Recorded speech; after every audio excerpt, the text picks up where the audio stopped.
I mean, this is literally due to an issue of not enough power outlets. Yeah, exactly. I mean, this all started back in the summer of last year when a second outbreak of the coronavirus in Beijing was suspected to have come from cutting boards for imported salmon.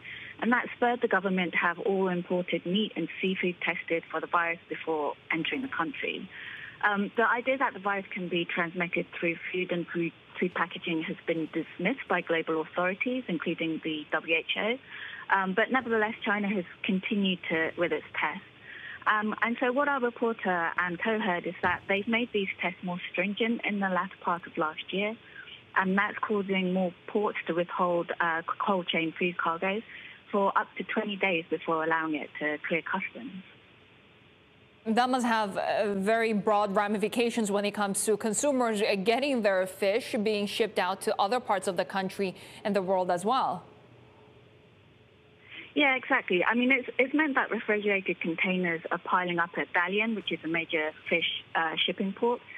So there's hundreds there, and they're running out of plugs to keep these containers cold. And because there's now a risk that these products are going to spoil, the cargoes are being diverted to other ports across the country, which is causing congestion across China as well. But it's not just in China now. The cargoes are being sent to places like Busan in South Korea, and that's raising the risk that there could be delays there too. And with so many refrigerated containers tied up, even importers in the US who buy Chinese frozen food, like dumplings, are struggling to get hold of these containers. What does all of that mean for freight rates? Yeah, well, global freight rates are already at record highs because of this huge China exports move that we've been seeing, and there's just been ships rushing back to empty to China to send out more goods. But it's adding to costs locally. We're seeing shipping lines like Maersk adding surcharges onto vessels that are headed to Dalian. It's also doubling some U.S. importers' freight costs as well.